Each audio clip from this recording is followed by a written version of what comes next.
Assalamu алейкум, урматтуу кадырлуу көрөрмандар. Бул албетте кайрадан чай үстүндө сырдашуу берүүсү башталды. Биз бүгүнкү келген дагы ушундай өнөрлүү апаларга келдик. Бул жакта өнөрлүү апалардын да бир өзгөчө аты бар. Өзгөчө аты бул топтун аталышы өзгөчө экен. Азыр бизден алыстабаңыздар. Бул жакта сонун бир өзгөчөм тобунан жакшы бир хор ырдашсын, андан кийин жолугабыз.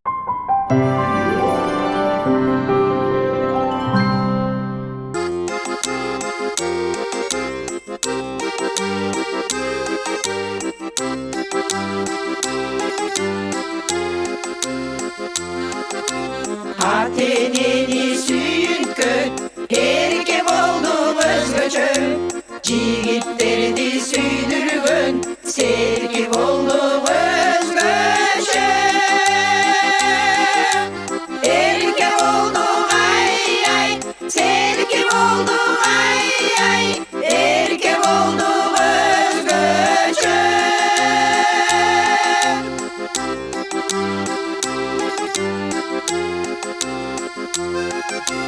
Келген жерди кубантып, келин болду өзгөчө. Кыргыз ушун улаган эне болду өзгөчө. Келин болду ай, эне болду ай, эне болду өзгөчө.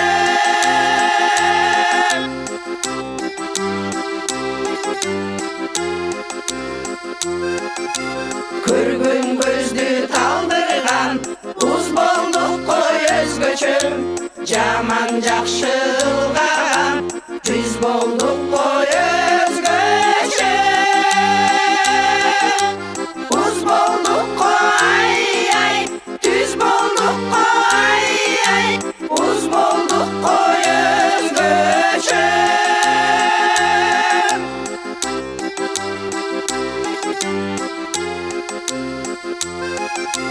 Орто жаштан алыстап, улгайдык кой өзгөчө.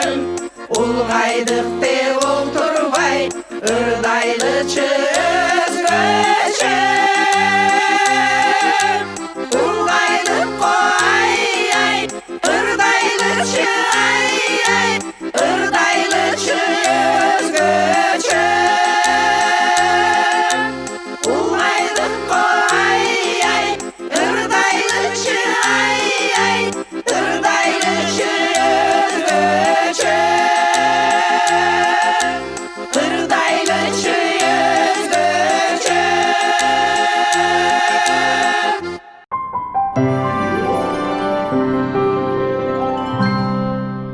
Мына урматтуу телекөрүүчүлөр, албетте бул чай үстүндө сырдашуу берүүсү азыр эле баарыбыздан күбө болгондой, жалпы ушул өзгөчөм аттуу топ, таланттуу апалардын тобунан түзүлгөн топтун жакшы гимнин уктук десек да болот. Бул ырдын кандай жаралганы жөнүндө азыр биздин эфирдин жүрүшүндө кененирээк сүйлөшөбүз. Ушул топтун жетекчиси бизде сонун бүгү апа бар, биздин таланттуу апа. Апа, мен сизге сөздү башынан баштап кайрылгым келип атат. Албетте бул чай үстүндө сырдашуу апалар, мен сиздерге күн ысыгыраак болгондугуна байланыштуу таза колдо жасалган компот куюп берем сиздерге. Рахмат. Мен айта берейин, сиз сүйлөй бересиз да.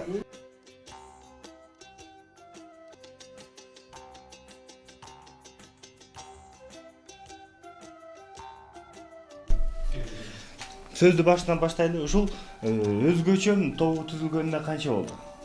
Баарыңыздар тең таланттуу апалар экенсиздер, баарыңыздар жөнүндө бизде маалыматыбыз бар. Мына топ жөнүндө айтып бериңиз. Топ өзү 2017-жылы 23 сентябрь күнү кыргыз тил күнүндө түзгөн мен. Ошо мен 89 мектепте адептен сабак берем. Ошо бизге семинар өтүп калды кыргыз тил боюнча. Анан ошо актовый залдын кире беришинде мен өзүмдүн кийип жүргөн национальный костюмдарымды кийдим. Анан жана сабадан бери койчу деп комуз, ер майдалап аябай жасаткан. Ошону стенд кылып аябай ийилдим. Анан элдер болсо кагаздарын көркөмдөп компьютерден жасалган оокаттарын коюшту. А мен бир бурчка ошону илип койдум. Ким келсе бир кагазга караган киши жок. Баягы эле мен оокаттарыма эле үңүлүп эле бул кимдики, анан бул меники. Кызыгасыңарбы, ырга кызыгасыңарбы, өнөргө кызыгасыңарбы, ой сонун турбайбы эже, сонун экен кызыгабыз. Сонун болсоңор группа түзөлүп, мынакей азыр жолубуз ачылат, шайыр апалар деп атат. Ал жерде салтта көрсөтөт экенбиз, ал жерде өнөр көрсөтөт экенбиз, ал жерде ыр көрсөтөт экенбиз. Баштайдык. Ошентип анан 23 сентябрь күнү группаны түздүм. Көптөгөн апаларчы, ошон таланттуу апаларсыздар да баарыңыздар тең. Апалардын арасында мисалы үчүн 12ден 10дон көбүрөөк болуп атат, айыл жергелеринде 20га чейин болуп атат. Эмне себептен сиздер жетөөңүздөр? Биринчиден жетинин бири Кыдыр. Экинчиден мен бир топту бөлүп чыгардым. Ал курбулар деген ат менен өзгөчөмдүн бир тобу бөлүнүп чыкты. Жана Оштогу Аккуда эмеле кыз бурактай. Алар курбулар деген 1 жаштагылар болчу баары. Бир топ болуп алар бөлүнүп чыкты. 7 киши. Анан мен кайра топту уюткусун алып калып, анан кошуп, анан түзүп кеттим кайра. Муну менен менин 3-чү тобум бул. Мен балыкчы шаарында иштеп жүргөндө эле 2003-2002 окуу жылында адеп окуу программасына киргенде ушу кыргыздын сөзү, кыргыздын адеби балдарды мектептен тарбияласа болот экен го деген ой менен топ түзүп, анан ошону айылдарга бирден айтып, сүйлөп, боз үйүмдү тигип коюп, өз алдынча эмгектенгем. Жакшы апа. Албетте бул баягы таланттуу апалар, биз ар дайым сиздерди апалардын жүзүн биз эфирге көргөзүп, элге тааныштырып келебиз. Бирок оор суроо берип мен сиздерге кыйнагым келбейт. Бул жөнөкөй, жалпак тил менен. Эми мындай, канча ырыңыздар бар? Ыр көп. Мисалы бул жер менин жанымда отурат Сакен эжеңер. Бул өмүр бою музыка мугалими болуп мектеп иштеген киши. Мунун өзүнүн да оондору бар экен. Элди ырларга салып алган бүгүн угасыңар, Кудай буйруса, Насаат деген, Айныма деген ыр бар экен. Ошондой атайын барып жастырылбаган көкүрөгүндө жүргөн ыр абдан. Андан кийин эжеңердин мынакей үйүндө отурабыз. Мына эжеңердин үйү. Эжеңер математик мугалим, эл агартууну отличниги, жанагы ортого келген эсептерди чайнап чыгарган ушул киши. Азыр да жалаң 9-11 класстарга сабак берет. Андан тышкары өнөрүн көрдүңөр. Анан эми ырын мына экран аркылуу эфирден көрүп аны угуп атасыздар. Мына өнөр деген ушул. Азыр урматтуу телекөрүүчүлөр, дагы кененирээк таанышабыз албетте. Азыр эжекемдин айткандай, бул эжемдин дагы мөмөлө дарак мугалим, андан сырткары кол өнөрчүлүгүнө дагы күбө болобуз. Азыр болсо ушул эжекемдин жашоодо болсун көктөмдөй аттуу ырын чогуу калды.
Ötkünü esnep ne gerek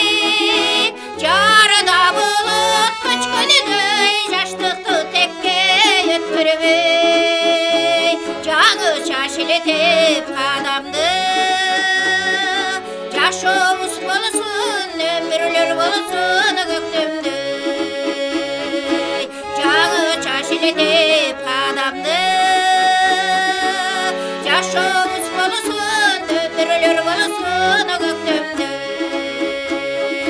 Yaşımız bolsun ömürler bolsun göktemde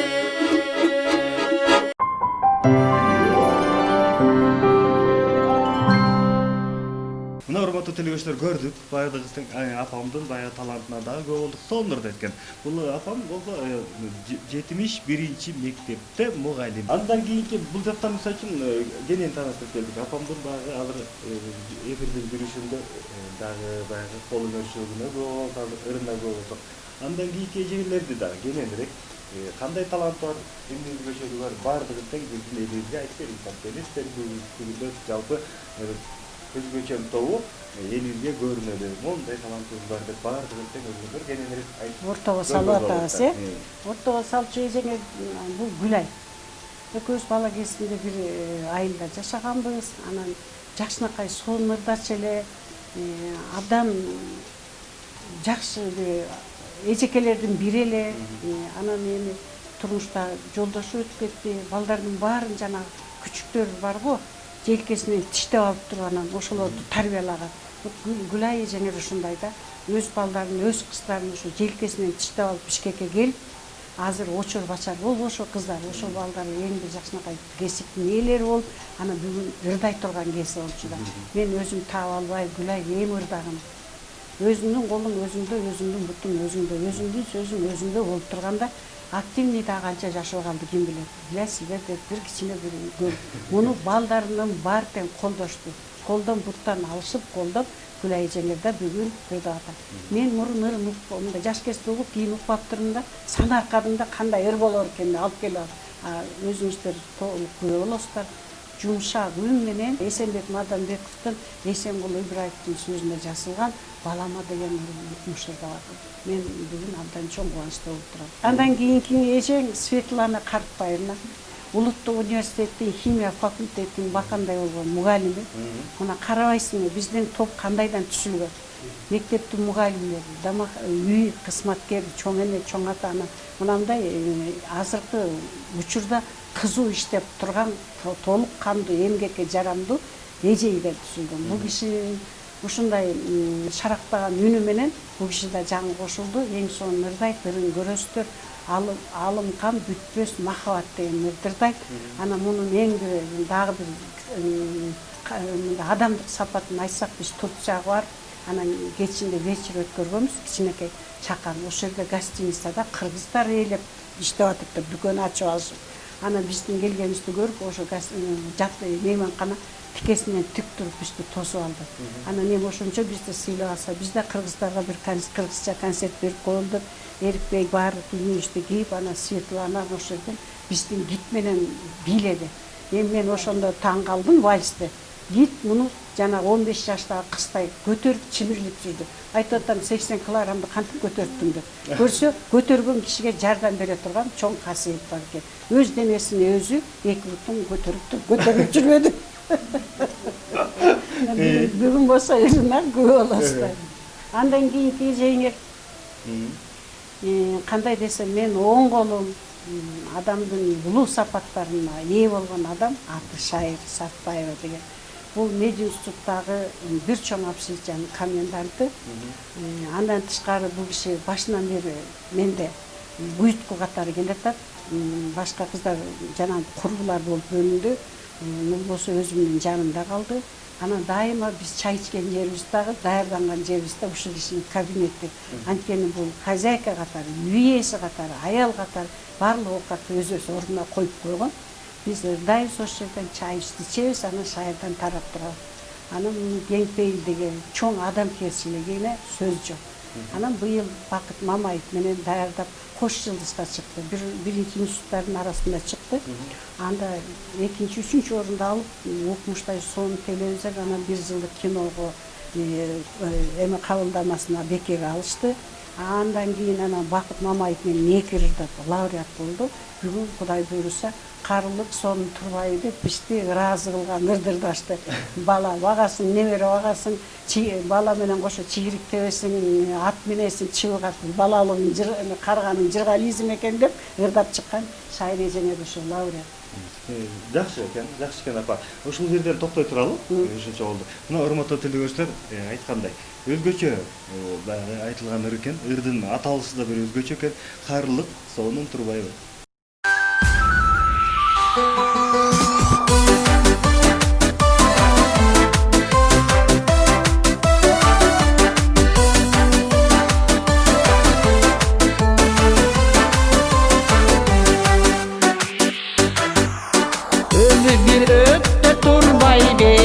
Öksümey turmun jırgaylı Yalında tursa jaş kurakta Yanaşıpa birge ırdaylı Kaygını tartı tuymaylı Karılık sonu turmaylı Kadırma molu ballardında Dördünele çarda vırdaylı Ay, ay, ay Döndüle çarda ırdaylı Canası tursa nurdanlıkta Baldarga da tura bir vakit Ne bir gıya bastırbayda Atalava tursa zor vakit Kaygını tartı tuymaylı Karılık sonu turmaylı Kadırma molu ballardında Dördünele çarda vırdaylı Ay, ay, ay Döndüle çarda vırdaylı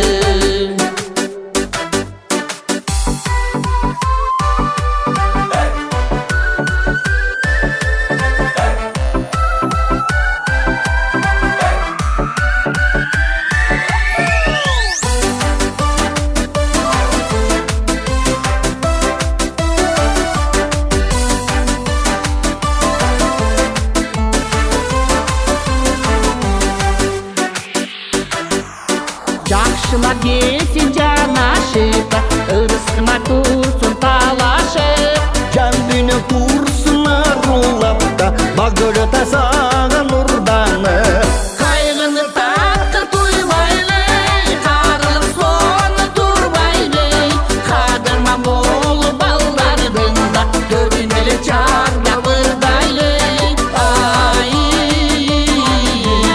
ay, ay Döndüle çarda vırdaylı Ay, ay, ay Döndüle çarda vırdaylı Döndüle çarda vırdaylı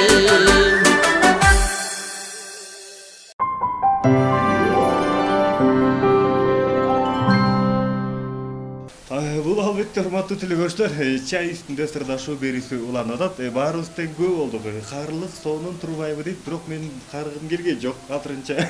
Бул ыр эжеке мындай театрлаштырылып, жакшы тартылыптыр. Анан буну ким сценарий түздү, ким жазды? Бакыт Мамаевка тиешелүү да. Мен Докторбай Урманбетов менен иштегем, Адыл Кыяс менен иштегем, Өзөр Косиев менен иштегем. Музыканттардын каймактары менен иштеп келдим да. Баары менен жакшы мамиледебиз. Бирок булардын ырын көрүп туруп эле, чыкканын көрүп туруп эле шагыл ойлондум да. Бакыт менен иштеш керек турбайбы. Мында чыгармачылык өтө күчтүү экен депчи, анан мындан кийин Бакыт сен чыгарчы биздин дагы бир концертибизде деп бул шайырды кандай сонун алып чыктың, ушундай топту да алып чыкчы айланайын деп сүйлөшүп азыр бүгүнкү сиздерге келген көрсөтүүдө Бакыт менен чыктык да. Бакыт эрикпей ошонусун кошо эле шайыр өзү 64-тө. Бул киши кыймылын карап турсаң 18-деги кыздардыкында. Бул көрдүк. Бул мындай экен да. Адамдын тозогу да ичинде болот экен, адамдын бейиши да ичинде болот экен. Бул бейишти жаратып ичине салып койгон адам да. Дайыма жакшылыкка жарайт да. Эгерде тозокту салып алып эсептеп чоттоп отурсаң көп учурда кыйналып калат экенсиң да. Анан ошондуктан ырга да туура келип лауреат деген наамды алып койду да. Көп киши балким ырдай албайт беле, ким билет деген сасанада болчу да. Бул болсо далилдеп койду, мен ырдай алам деп. Азыр арасында сонун эжекем дагы тааныштырып кененирээк айтам дейт. Биз баягы 7 кыз, анан 1 эркек бар. 7 апанын ичинде биз Шайыр апаларга барсак эле сөйкөлөрүн тактырып, анан башына калпак кийгизип коюп эле эркектин ролун аткарттыра берет да. Колунда шакеги бар. Мен айылда эркек албай калгам. Анан мен ошону карап көрүп туруп өзүм ичимде андай эмес дедим. Эркекке эркек өзү эле барсын, сакалды. Апага апа өзү эле барсын. Мен кайтып менен 40 жылдан бери чогуу иштейм. Айылда да бир иштегем, институтты бүткөндөн кийин. Колунан көрүп төгүлгөн уста бул киши. Кол эмгек сабактан берет. Эмне инструментибиз бузулуп калса, ошонун баарын жасайт. Комушуңан бери жасайт, аккордеон. Анан мындай түртүп койчу адам эмес да, айланып кетейин деп эле тартып турчу адам. Анан ошондуктан өзгөчөнүн атын койдум да, өзгөчөнү өзүнчө ачып берем аманчылык болсо. Өзгөчө деген аял деген сөз, өзгөчө жаралдың деген сөз, сен эркектен такыр башкасың деген сөз, анын сөзүн өзүнчө бир учурда айтып берем сиздерге. Экинчи мааниси өзгөчөдө аял бар, башкача группабыз биз. Эркек бар бизде. Астыбызда жүрсө ак жолтой, артыбызда жүрсө саң болдой. Бул кишинин караны менен канча жигиттер бизге тийишпейт. Бар киши. Эки жакка барганда кайтарып жүрөт экен. Кайтарып жүрөт. Анан баары тең дайыма жанымда жүргөндүктөн, анан сахнага алып чыксак дагы менин кайным болуп рол аткарчы десе, айттырбейптир мага. Сонун кайтып койгондон мен кайнысы боло албайм, болсом абышкасы болуп аткарам деп. Мен сахнанын бул жагында, бул өзү бият жагында. Анан мен тамаша сөзүм барын ойлонуп, чорт синим деп койдум. Анан ошондон ай Сарабышка келди, анан аткарып бүттүк. Бүт айылдын баары угуп, биздин айылдагылар баягы сонун качкындан ажыратып тиге тийип алам го деп калышты. Шайыр апалар кечке көрө берет экен, көрө берип анан абышкасын такыр жанынан чыгарбайт да. Турцияга барсак баары айтат. Абышкаңызды жаныңыздан чыгарчу маселеңиз эмне, бул жолу тыштап келдиңиз деп. Ой, меники эмес десем, бири да ишенбейт. Мына ошо киши Кайтбек Абдыкеримов деген сөзүн өзүнөн угабыз да. Мына урматтуу телекөрүүчүлөр, Кайтбек агага да мен суроо бергим келип атат. Эжекемдин айтуусу боюнча ушул өзгөчө таланттуу апаларды канаттууга кактырбай, тумшуктууга чогултпай, баардыгын тең ушул атам өзү карайт экен.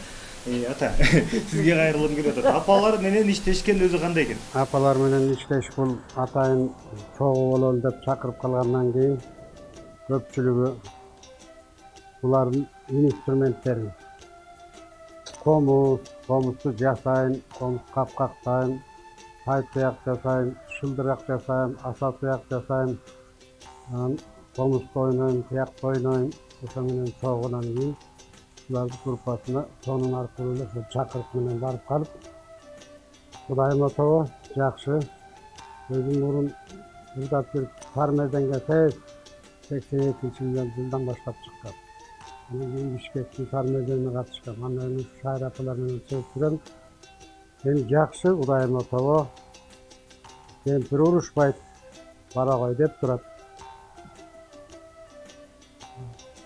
Ушул топ менен чогуу жүрөм да. Көңүл көтөрүлүп карган кезде булардан улуумун. Өмүр бою мектепте 52 жыл болду иштегеним мектепте. Мектепте азыр да иштейм, азыр мектепте. Айткандай, урматтуу телекөрүүчүлөр, бул апалардын дагы бир өзгөчөлүгү бар. Жанагатан бери сонун эжекем мындай аябай кооздоп, кенен кылып айтып берди. Өзүнүн да чыгармачылыгы бул жакта эч кимди сүйлөгүсү келбей калат экен, сонун эже сүйлөп атканда.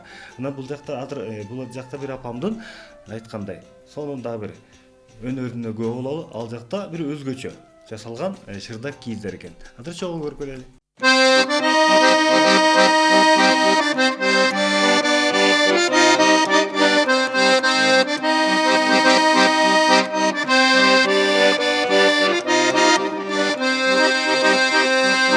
Жайында будай ыргалата, жалтанчагадан кургалат. Жаш кезиңерде ойноп кала, жалганда тиригим калатай. Жалганда тиригим калат.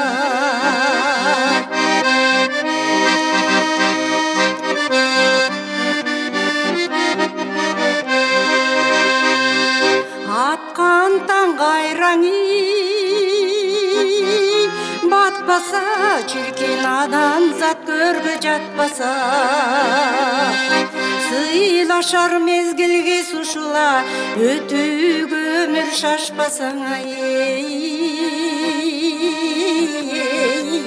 өтүүгө өмүр шашпаса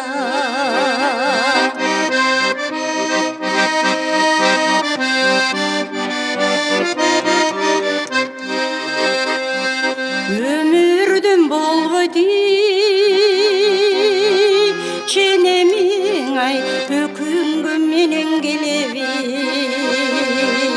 күлгүндөй болгон кайран жашты карыскан бирөө беребиң карыскан бирөө беребиң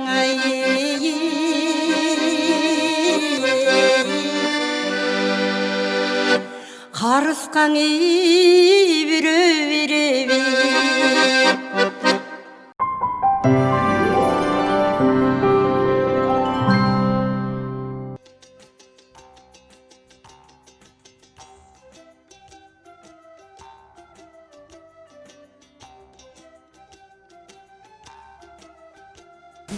Жакшы экен, диапазону дагы денемизде анын баардыгын болду. Анан өз жазасыз да? Өз жазам. Оон чыгарып коем, түкөп жазып коем, алар чогултуп туруп. Бул жактан азыр ушул жактан эмнедеген көрбөсүзгө аткарып Апакем дегенерди аткарып берем. Бул энеден артык эч нерсе жок экен. Энеден асыл эч нерсе жок экен. Эненин мэри менен эчтеке тең келбейт экен. Анан ошону биз өтө кеч түшүнүп калат экенбиз. Мен апам деле башка апалардай апа эле. Бирок мен апамдын бир өзгөчөлүгү өзүнүн небереси машиненин астына кирип баратканын байкап калып, эки чака суусун таштап жүгүрүп барып, баланы алып ырытканга жетишип, өзү ошо машинесинин астында 7-8 жашында калып калды. Капыстан колубуздан жулдурдук да, бул мага оор тыйды аябай.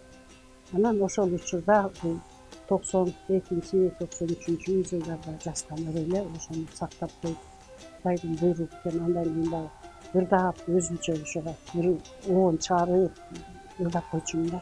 Анан бул өзгөчөгө кирген кезде ошону алып чыгайын деп. Деле алып чыгайын деген деле ой болбоп, Кудайдын буйругу болот экен. Мен өзүмдүн өзгөчөлүгүм ырдалбаса, ак энем ырдалбаса, мен апакемди дагы эми балдар апалардан талашам деп ырдабай койгом. Анан ырдабай койсом, ошол жерде эксперттик топтордон Айымкан эжелер бир жөн эле ырдап берчи деди. Анан эчтеке даяр эмесмин десем, жөн эле ырдап койбойсуң деди. Анан мынамын деп апакемди ырдап бердим. Анан ошол жерде эксперттик топ толугу менен апакем сиздин гала концертке именно ушуну ырдалыш керек деп анан ушуну чыгып калды. Буйругу апам арбага кол деди да. Өзүм чоң эне болгон учурум, эгерде мен өз апамды өзүм ырдап, өз апамды өзүм даңалабасам, менин балдарым кантип даңалабасын демечи. Апакем дегенди кайдан билсин, ошон үчүн бир кошумча энеге болгон сүйүү, эненин эмгегине болгон баалоо кечиккен кезде деле. Мен бирок жаман кыз болгон жокмун. Гүлжамал Абдулдаева деген акын эжеңер өмүрдөн өткөн, ошонун бiri бар эле. Жаман кыз эмес элем, жалтырак жоолук салынтып апама кыздык балалык милдетимди аткарырмын деп ойлоп коюптурмун. Бирок чекесинде буручту эмнеге түшкөнүн бир жолу сурабаптырмын. Ошол сыяктуу да мен кыз катары өз милдетимди аткарып, көйнөгүмдү кийгизип, жоолугумду салып. Бирок албай шырдак жасаганда кошо отуруп шырдак жасаган эмесмин. Ушуга өкүнөм, мысыктын күнүндө шырдак жасаса эле жайына. Кыш бою монтип шырып чыкса эле, жанына отуруп шыраган эмесмин. Жакшыраак көркөмдүү жерлерге өзүм барса эле апамды жетелеп бара алган эмесмин. Ушуну жаштарга дайым айтам да. Бар кезинде, басып турган кезинде колтуктап басып койгула. Сүйжеңде жакшы жерге алып барып койгула. Ал силердин көйнөгүңөр мунуңа тий жерге эле салынат дагы, силер усап кетериңер менен силердин караныңар зар болуп кала берет. Ошон үчүн көңүл бөлүп койгула, убакыт бөлүп койгула деген бир мааниге береле да. Эненин мээримин мен кимден табамын деп айтпайм. Ким берет ал мээримди? Бүттү бир мээримден ажырадым, эч ким мага бере албайт. Мээримди мага ушундай. Жакшы, анда кете бул жерде азыр биздин көрөрмандарыбызга каттар беребиз. Урматтуу Сонун дегенде ар бир сөзүндө бул жакта коллектив болду. Бул жашоодо, бул жарык жашоодо адам баласынын байырынча жетишкендиги болгону атынан билебиз. Ошондуктан апакем деген нерсе көңүл салат.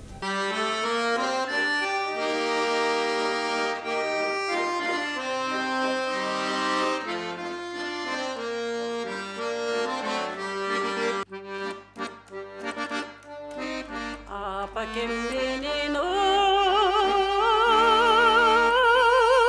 ağlamım dünyadayı oy adamım bir üçün dökünlerimden oy joğuttum kaydan yüzdesem yüzümden aytamam men üçün dökünlerimden oy joğuttum kaydan yüzdesem yüzümden aytamam Apakem benim oy bekenim özün söz ötsün ay ötülüm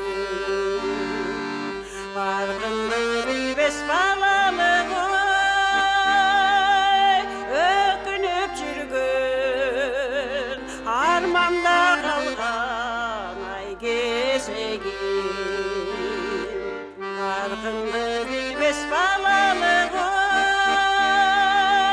armanda kalgan ökünüp жүргөн ay gezegim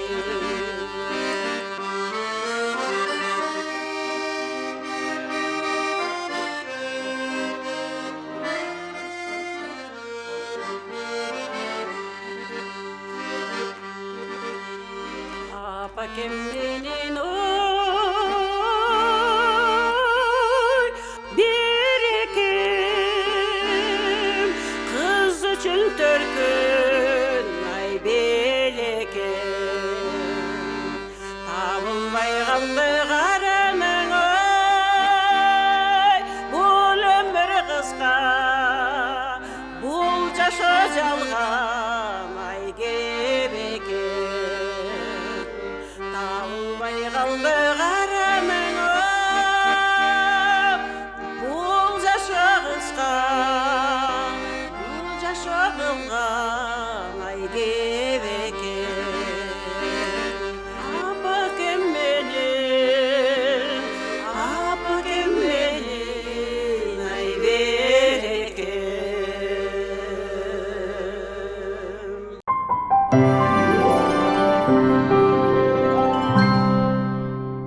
Мына урматтуу телегөрүүчүлөр, бул апалардын дагы өзгөчө кылалы деп ошо күздүн күнү ушундай кымыздарды алдырган экен Кошкор жергесинен. Андан сырткары атайын ошо Кошкордон алынган коозунун момундайбыз тыккандары. Келиңиздер. Эми кандай десем, эми бүгүнкү бизди тартып экранга чыгарып, биздин ажарыбызды ачып аткан өзүң болуп атасың. Кичик болсоң да улук болуп атасың. Ушул жан башты мен өзүңө берсем деп турам. Ой, рахмат. Чоң рахмат. Апалар тамагыңдар таттуу болсун. Тарбияны кыргыздын баласы ушу ичкен ашына дагы тепчип чыккан да. Мынакей ол куйрукту тишине жумшак, ден соолугуна пайда көрсүн деп байбичелерди бул жердин улуусун эми муну өзүм алып калам. Андан кийинкисин анан узата берем. Келиңиздер, апалар. Алгыла. Сиз баягы бул кыргыздын кадимки салттарын жакшы билет экенсиз да. Рахмат. Мисалы үчүн конок келсе биздин кыргыздар конокторду да төргө чыккан. Ошондой эле жада калса мисалы үчүн үйүңө жылан кирип келсе дагы ушундай ак чачып, айран чачып, акырын аны да өлтүрбөй үйүнө Узатып коюшкан. Анан ушундай бизге ушундай кымыздарды алып келип, ушундай устукан тартканыбыздарга албетте биз чындыгында ыраазычылыкты билдиребиз. Анан дайыма сурап келем. Алдыга койгон максатыңыздар? Алдыга койгон максат өзү адептин баш аты апа. Апа болгон жерде чоң тарбия болот. Жана да сүйлөдүм, кыздын тарбиясы апа, ападан кийин чоң апа. Апа өз апасы кагып согуп, жаштык кылып мынандай деп айтат да тарбияны. А чоң апа болсо сылап сыйпап айланып кетейин, бул жериң мындай болуп калды деп. Ошондуктан мен тилек кылам да ушу биз эне катары ушу Кыргызстандын балдарына бир керегине жараган сөз айтып калсак экенбиз, эстеп калсак экенбиз деп. Мына сиздердин съемкага чейин үйлөнүү тоюна бетпиз. Ошол жерге бата бердик, ошол жерден адептин сабагын өттүк. Ошо балдар эми бул үйлөнүп жайланды, ушулар канча жашка чыгып, кайсы өмүрдү өткөрсө дагы ошо биздин сөз алардын эсинде кала турган болду. Биз ошонубуз менен элдин тарбиясын бир башка нукка бурушубуз керек. Моундай боло турбайбы? Бул тигиндей боло турабы деп. Мисалы, мына азыр Тастоконун четинде отурабыз. Орустарга айтсам, бул сөөктөн эмне айырмасы бар? Үстүндө бир аз кусок эти бар экен, там ясап, биякта мындай деп эле берип коет. А бизде жок, андай жок.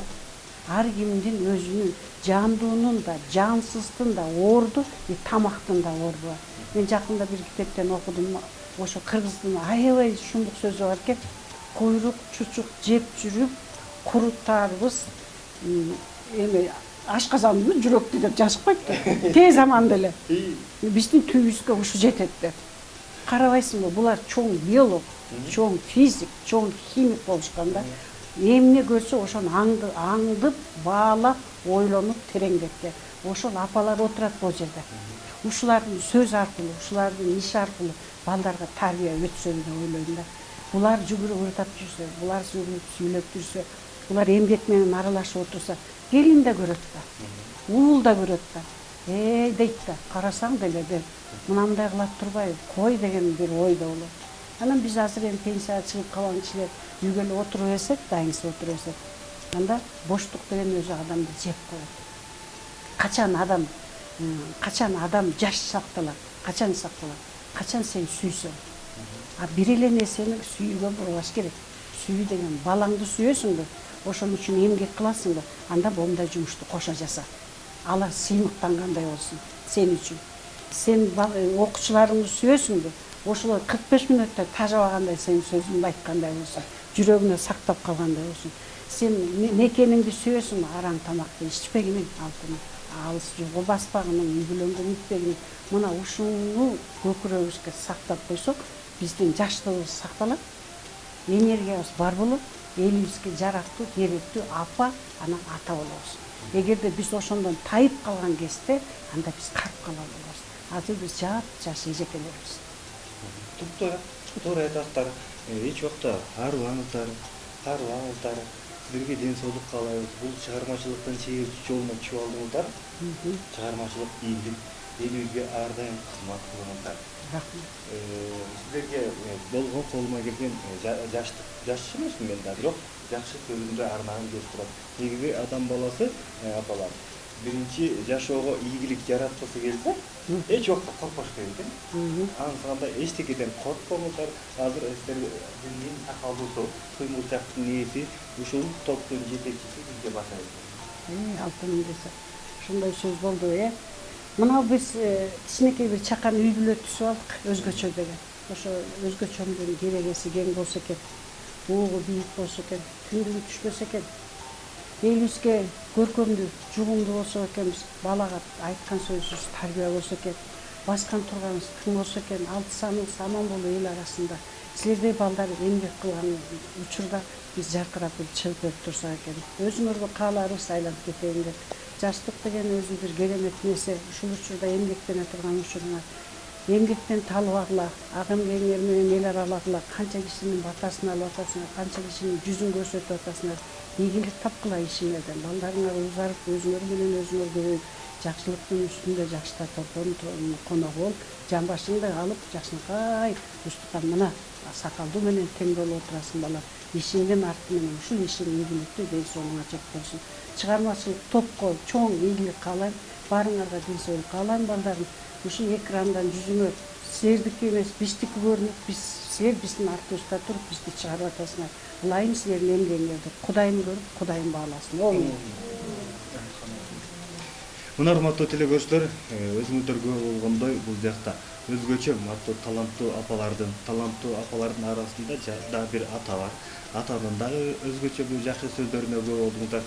Эгерде биз менен байланышабыз десеңиздер, экрандын алдында телефон номерлерибиз жазылып турат. Дагы көрүшкөнгө чейин баардыгыңыздарга амандык тилейбиз.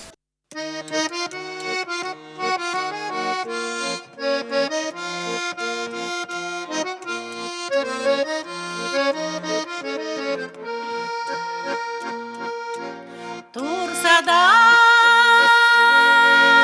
zaman surdanıp, tolurdu ayda yıldanıp, toktoğun sügön alıp kan, tolurdu kaldır dalıp, tolurdu kaldır dalıp.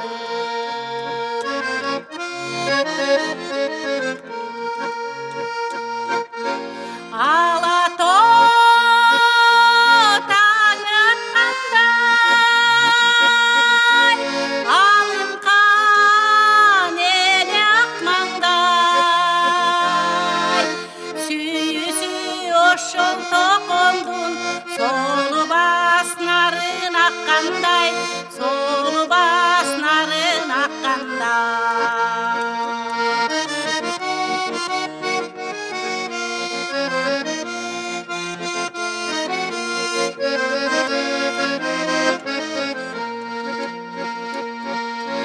Talaska geçi bilmenin, tamaşa kurcu elmenin. Akında жүргөн aşıklık, tengeliçi ısı kölmenin, tengeliçi